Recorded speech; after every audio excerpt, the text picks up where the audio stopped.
Hello, good morning, Erin. How are you doing today? Hi, Mr. Harrison. Thank you so much for having me today. No, thank you. We're really glad you came in. Really glad that you show an interest in our firm, and we're excited to continue the recruitment process with this interview step. So before we get into the nuts and bolts of what makes you the person for the job, I'd actually like to get to know you a little bit. So please tell me about yourself. Sure. Thank you. I am an avid reader. I love to read mystery books. I'm also very passionate about volunteering and helping others. In fact, I work with the Red Cross and volunteer once a month. And I'm always asking my friends and family to come along with me, or if they have any clothes or canned goods that they'd like to donate. I'm always trying to get them interested as well. I also have two children that are in college, and I enjoy watching college football and supporting their teams. All right. Sounds like you got a lot going on. Yes, absolutely. Excellent. Well, I do like to see people, with a lot going on and, taking control, enjoying life. Thank you. Excellent. All right, so tell me, start off, why do you actually want this job? Well, I believe that Apple presents a prime example of teamwork, and I am a team champion and I love working with people. Additionally, I have a passion for helping and training others, and I feel like your company can give me the opportunity to do that and to hire and to build a team to contribute to the overall success of the company.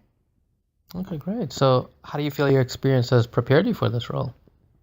Well, with American Airlines and Ralph Lauren, I've had a multitude of experiences handling big projects. I understand the importance of time management, and I understand that we need the best talent to get the job done. And I think as an HR director, I've realized that my passion and my skill set are aligned in that I really enjoy recruiting people who have fresh and eager ideas so that we can get the best possible team together to bring the firm's vision and strategy to life. Okay, so sounds like you have really strong experience. So take a step back now and tell me, what is one of your weaknesses?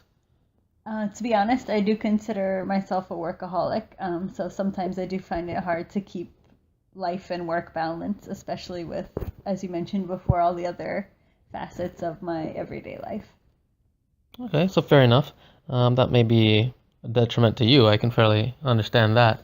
But why should Apple consider it a weakness, having such a hard worker? Well, in the recruiting process, we look for people who have that balance of professional and personal lives, and we know that happy employees are the best employees.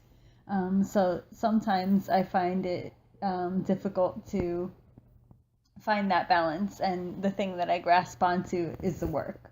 But that doesn't necessarily mean that the time that I'm spending is always super focused. So I feel like people who have work-life balance expend better amounts of energy in all places.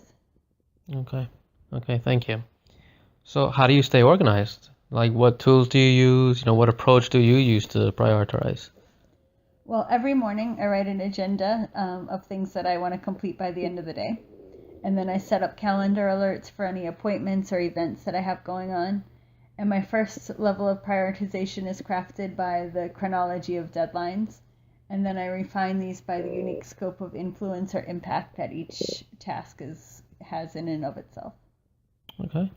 So what would you do if you were given a directive from your manager to meet a specific goal, and halfway through the project you found out you weren't going to meet that goal? What would you tell your manager?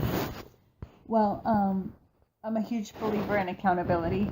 So I would go to my manager and I would just let them know that unfortunately the deadline will not be met. And then I would try to explain to them the obstacles that I face and what has prevented me from completing the task. And then additionally, I would have a very frank and candid discussion about the challenges and any additional supports or resources that I may be in need of in order to accomplish the task.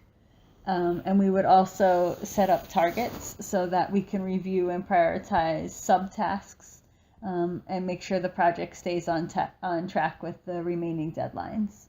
And I would also really reassure my manager that even though the project is not on schedule, I'll do everything in my power to get the task done in a timely manner, even if it means working overtime. All right.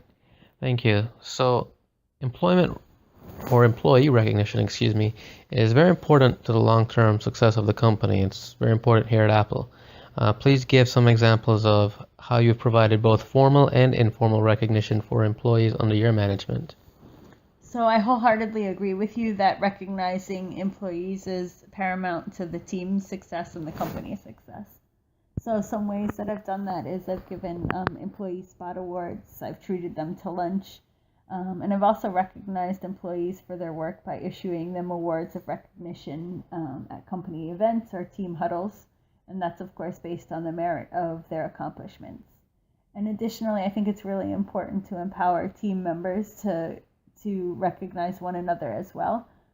So during those team huddles, we do offer the opportunity to give shout outs or recognize other team members who have, done something above and beyond what the job expectations are. Nice.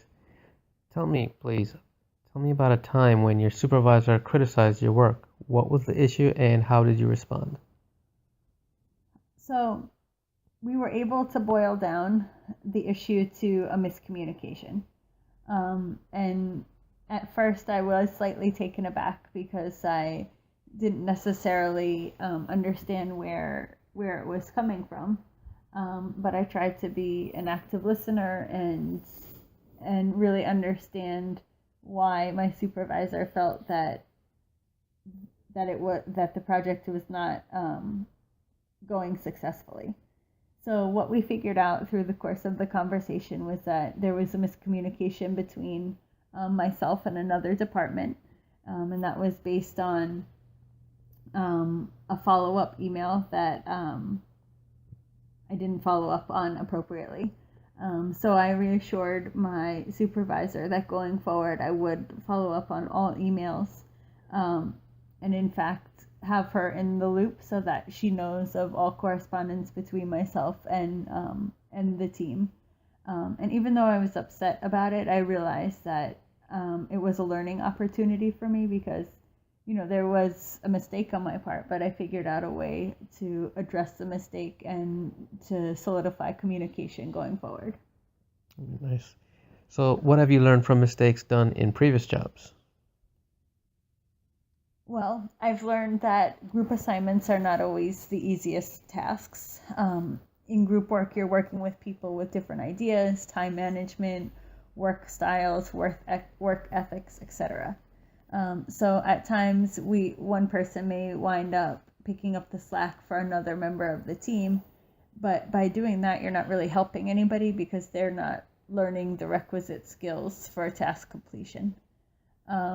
So the way that I try to address that from the beginning is just really to establish clear team expectations and to be proactive if any conflicts arise. And then my previous lesson with communication is just trying to make sure that my communication is very clear and concise and straightforward. Right. So tell me, why should we hire you? Well, I think that my training, my education, and my experience make me the ideal candidate. And I also believe that my skills and my effort are complementary and they set me apart from the rest of the field. I always give 100% to my job.